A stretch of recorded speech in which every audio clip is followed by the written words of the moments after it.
রাসূল করিম সাল্লাল্লাহু আলাইহি ওয়াসাল্লাম বলেছেন যে তোমরা রোজা অবস্থায় কারো সঙ্গে খারাপ ব্যবহার, অশ্লীল কথাবার্তা এগুলো বলবা না।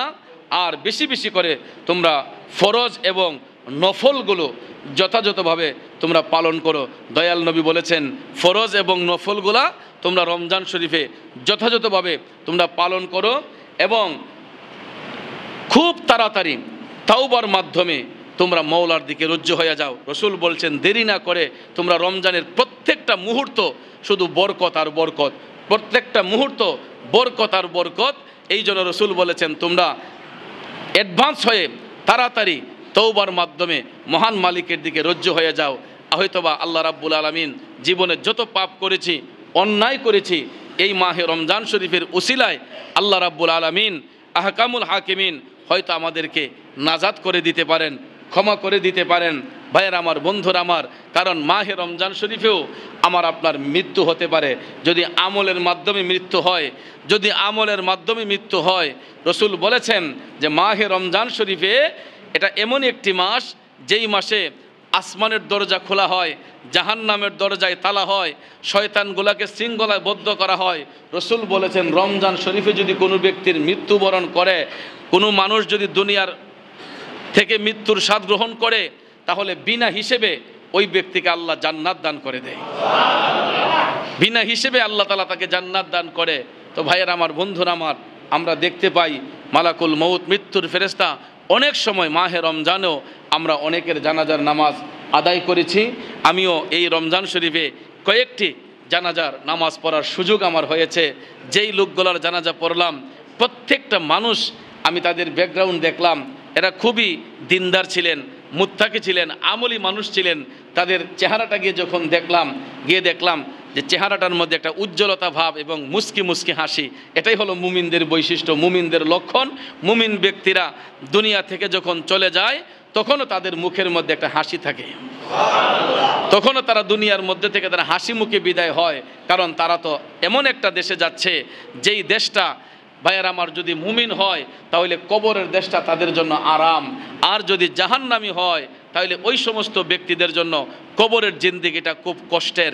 তো আমরা কবরের মধ্যে যদি আরাম পেতে হয় অবশ্যই আমাদের নেক আমল করতে হবে, আমলের গতিকে বাড়াতে হবে। আর আমলের গতিকে বাড়াতে হলে আমরা মাহে রমজানের প্রত্যেকটা মুহূর্তকে আমরা শ্রদ্ধার সহিত পালন করব। তো আগামী জুমার আগে হয়তো আমরা এতেকাফ সম্ভবত আগামী শুক্রবারে শুরু হয়ে যাবে 20 রমজান থেকে। তো 20 রমজানেই ইফতারের পূর্বে মসজিদে অবস্থান করতে হবে। তো এতেকাফ শব্দের অর্থই হলো আবদ্ধ হয়ে যাওয়া, নিজেকে একটা জায়গার মধ্যে নির্দিষ্ট একটা স্থানে নিজেকে নিয়োজিত রাখা, আবদ্ধ করে রাখা, এটার নাম হচ্ছে এতেকাফ। যিনি এতেকাফ করবেন তাকে বলা হয় মুতাকিফ, তাকে বলা হয় মুতাকিফ। তো ভাইয়ার আমার, বন্ধুরা আমার, এতেকাফ সম্পর্কে রাসূল করিম সাল্লাল্লাহু আলাইহি ওয়াসাল্লাম বলেছেন যে এটা সুন্নতে মুআক্কাদা। এতেকাফ করে কি সুন্নতে মুআক্কাদা। রমজান শরীফের শেষ দশকে, রমজান শরীফের শেষ 10 দিনে, অর্থাৎ 20 রমজানের ইফতারের পূর্বেই আল্লাহর ঘর মসজিদে অবস্থান করতে হবে। 20 রমজান থেকে মাহে শাওয়ালের চাঁদ ওঠার আগ মুহূর্ত পর্যন্ত নিজেকে আল্লাহর পবিত্র ঘর মসজিদে যারা পুরুষ ব্যক্তি আছেন আবদ্ধ রাখা, নির্দিষ্ট একটা জায়গার মধ্যে নিজেকে আবদ্ধ রাখা। আর মহিলা মা বোন যারা আছেন তারা যদি ইতিকাফ করেন তখন তারা তাদের বাসগৃহে নির্দিষ্ট একটা স্থানে নিজেকে এমনভাবে নিয়োজিত রাখা, কারো সঙ্গে এক্সেস কোনো কথা বলা যাবে না এবং কোনো বাজে কাজ করা যাবে না। ইতিকাফ অবস্থায় কাউকে গালমন্দ করা যাবে না। তো বিশেষ করে ভাইয়ার আমার, বন্ধুরা আমার, রাসূল করিম সাল্লাল্লাহু আলাইহি ওয়াসাল্লাম হাদিস শরীফের মধ্যে বলেছেন যে ইতিকাফকারী যেই ব্যক্তি হয়, ইতিকাফকারীর সম্মানটা হলো, যারা রসুল বলেছেন ইতিকাফ করেন তাদেরকে আল্লাহ রাব্বুল আলামিন জান্নাতের মধ্যে প্রবেশ করান আর জাহান্নামটাকে এত দূরে রাখেন। ইতিকাফকারীর কাছ থেকে জাহান্নামটাকে এত দূরে রাখা হয়, আসমান এবং জমিনের মধ্যে যেই দূরত্বটা, আসমান এবং জমিনের মধ্যে যে দূরত্বটা, এরকম 3টা আসমান পরিমাণ, এরকম 3টা আসমান পরিমাণ দূরত্ব রাখা হয় জাহান্নামটাকে ইতিকাফকারীর কাছ থেকে। যদি সুবহানাল্লাহ বলেন, তাইলে ইতিকাফের ফজিলত আছে না নাই? তো রাসূল সাল্লাল্লাহু আলাইহি ওয়াসাল্লাম বলেছেন যে ইতিকাফ ওই সমস্ত ব্যক্তিরা করবে যারা স্বাধীন মুসলমান এবং যারা আপনার বিবেকবান মুসলমান তাদের জন্যই এতেকাফ করা প্রযোজ্য। আর এর শর্ত হলো কোনো পাড়া কোনো মহল্লা থেকে ন্যূনতম একজন যদি এতেকাফ না করে তাহলে পুরাটা এলাকা আল্লাহর কাছে জিম্মি হয়ে যায়, পুরাটা এলাকা আল্লাহর কাছে জিম্মি হয়ে যায়। এই জন্য কোনো এলাকা থেকে একজন বা একাধিক বা তার চাইতে বেশি যত হইতে পারে ন্যূনতম একজনও যদি এতেকাফকারী না থাকে তাহলে পুরাটা এলাকা আল্লাহর কাছে দায়বদ্ধ হয়ে যায়। এই জন্য হাদিস শরীফে রাসূল বলেছেন যে আল্লাহ রাব্বুল আলামিন বলেছেন যে যখন আমি কাবা গৃহকে মানুষের জন্য সম্মিলিত স্থান এবং শান্তির আলোয় বরকতময় করেছি, তখন আমি ইব্রাহিম ও ইসমাইলকে আদেশ করলাম যে তোমরা আমার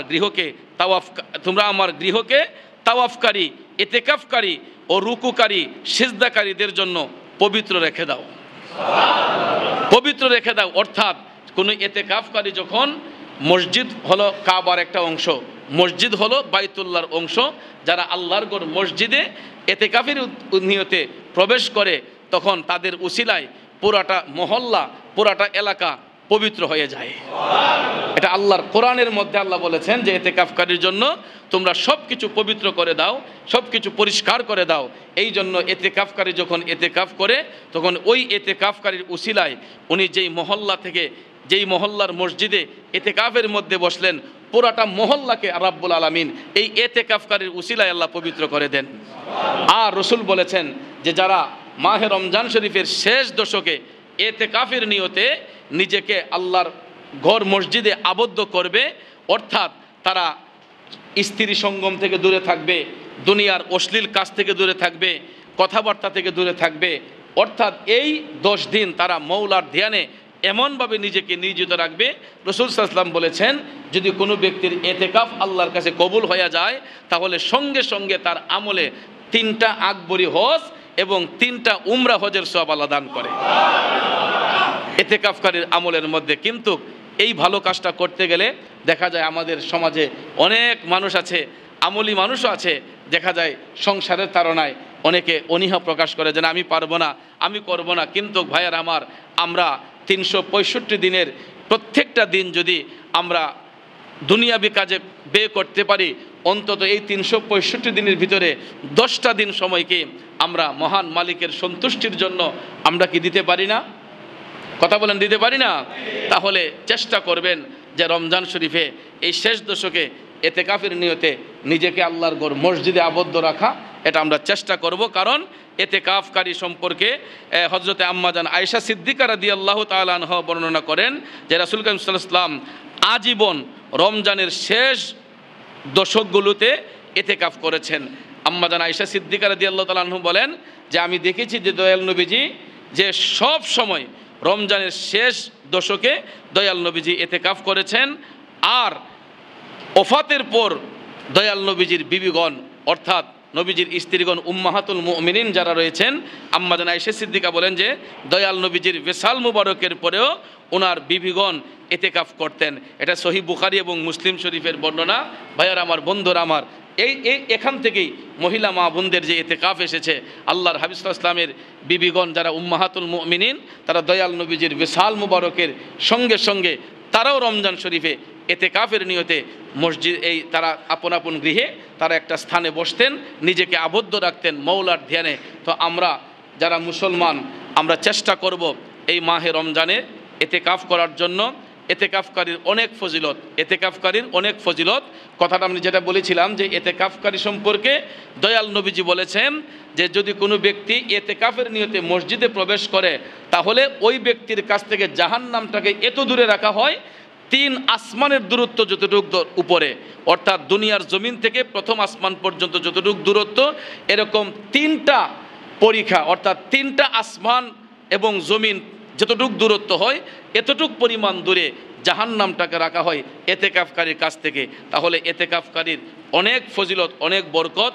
ভাইয়ার আমার, বন্ধুরা আমার, তো এতেকাফ অবস্থায় কি কি করা যাবে না এই সম্পর্কে আমি আপনাদেরকে বলেছি। সর্বপ্রথমটাই হলো স্ত্রীর সঙ্গে মেলামেশা করা যাবে না এবং মসজিদের ভিতরে কোনো দুনিয়াবি আলাপ আলোচনা দুনিয়াবি আলাপ আলোচনা, সাংসারিক আলাপ আলোচনা এইগুলা করা যাবে না।